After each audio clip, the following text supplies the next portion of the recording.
तुम्हाला मी आज माझ्यामधलं सिक्रेट सांगते, की हा कॉन्फिडन्स लेव्हल वाढतो कसा?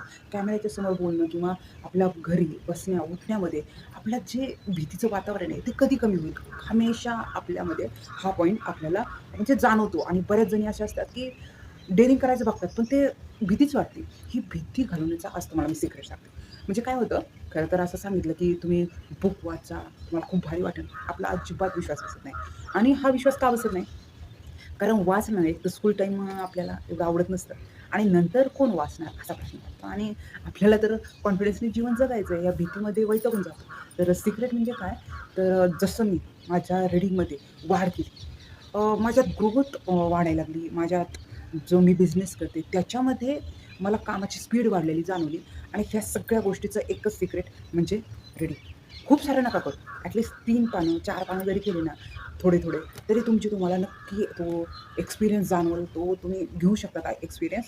सगळ्यात अगोदर मी ह्या छोट्या-छोट्या बुकमधून तुम्हाला थोडी-थोडी म्हणजे लिंक सांगते, की नेमकी मला ह्या एका बुकमध्ये बेनिफिट किती झाला. अ, ह्या बुकचं नाव आहे the magic of think big. म्हणजे काय? तुम्ही जसा-जसा छान-छान विचार करत जाताल ना, तुमच्या विचारानेच तुमच्या जीवनात मॅजिक आहे, चमत्कार होत राहील. तो म्हणजे काय, की समजा किचनमध्ये आपण काम करतोय, तर पहिलं आपण कसं स्लोनी काम करत होतो आणि जसं-जसं आपल्यामध्ये इम्प्रूव्हमेंट वाढेल विचारांची, ऑटोमॅटिक स्पीड वाढेल, क्लीन पण वाढेल, स्पीड पण वाढेल. या स्पीडमुळे आणि त्या क्लीनिंगमुळे काय होईल, आपल्याला अजून एक काम करण्याचं डेअरिंग वाढत चालेल किंवा आपल्याला वेळ वाढू शकतो. ह्या दुसऱ्या बुकमध्ये आहे लिमिटनेस. म्हणजे आपल्या कामामध्ये किंवा आपल्या विचारामध्ये लिमिट नाही आहे. हां, आपण खूप सारं काय अचीव्ह करू शकतो. कधी? ज्यावेळेस आपण स्वतःमध्ये इन्व्हॉल्व होऊ, स्वतःमध्ये ग्रोथ करण्याकडे लक्ष देऊ किंवा अ, स्वतःला असं म्हणू शकत नाही, की हां, इतका वेळ झाला आता इथून पुढे मी करू शकत नाही किंवा मी खूप थकली आहे. आता माझ्याकडून होणार नाही. हे जे विचार आहेत ना, त्याच्यामध्ये लिमिट राहणार नाही. आपण खूप जास्त एक्स्ट्रा करू शकतो. जसं की आपण पहिली वेळेस एक्सरसाइज करू लागलो, तर थोडा विचार करू, की मला हे जमणार नाही. पण हळू जर आपल्या विचारामध्ये आपण जो विचारात वाढ केली, तर नक्कीच आपल्याला त्या एक्सरसाइजमध्ये आनंद मिळेल आणि नक्कीच आपल्याला त्याचा रिझल्ट मिळेल. नंतरचं बुक आहे खूप खास त्याच्यानं ह्या बुकनंतर आहे ना, माझी लाईफच चेंज झाली. म्हणजे काय? हे बुक आहे 5 AM क्लब. म्हणजेच काय?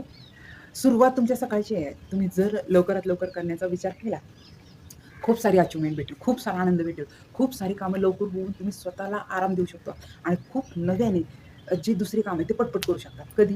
ज्यावेळेस तुम्ही लवकर उठण्याचा डिसिजन घेता. त्याच्यानंतर जे एक खूप इम्पॉर्टंट काम आहे, की ठीक आहे ना, माझं काम आत्ता नाही मी नंतर करेल. हा जो विचार डोक्यात आहे ना, तो एकदम थांबवा आणि हे जे बुक आहे, त्याने मला इतकं छान सांगितलंय, की ते आहे डू इट टुडे म्हणजे जे काही आहे उद्यावर मी करेल. जे आहे ना, I will do, I will try हे जे आपण वर्ड वापरतो ना, हे थांबवले पाहिजे. ते विल आपण म्हणतो ना, त्यावेळेस असं वाटतं की आपण ते केलं आणि आपण ते करतच नाही. इथून पुढे कोणतंही काम करायचं असेल, तर आय कॅन म्हणजे मी करणारच आहे. मी करू शकतेच.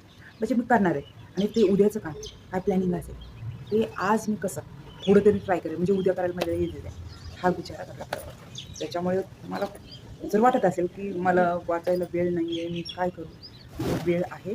तुम्ही सुरुवात करा आणि स्वतःमध्ये कॉन्फिडन्स वाढवा आणि खूप छान आनंदी राहा. कारण कॉन्फिडन्स वाढल्याच्या नंतर आपल्याला जो हार्ड वर्क आहे, नजर आहे ती आपली बदलती आणि हार्ड वर्कच्या जागी आपल्याला तेच काम स्मार्ट वर्क वेनी करता येतं. त्याच्यामुळे लवकरात लवकर स्वतःकडे लक्ष द्या. स्वतःच्या विश कशा पूर्ण करता येईल या पॉईंटकडे लक्ष देण्यासाठी थोडंसं रीडिंगकडे लक्ष द्या. आणि हां, तुम्हाला जर एक बुकमधून अजून छान इन्फॉर्मेशन पाहिजे असेल, अजून छान कसं तुम्हाला ऐकता येईल, जर असं पाहिजे असेल, तर नक्कीच मला कमेंट करून सांगा. मी एक बुकचं तुम्हाला छानपैकी डिटेलमध्ये सुद्धा इन्फॉर्मेशन देऊ शकते. तर अशा प्रकारे स्वतःमध्ये ग्रोथ करा आणि खूप छान माझ्या व्हिडिओला लाईक करा. Thank you.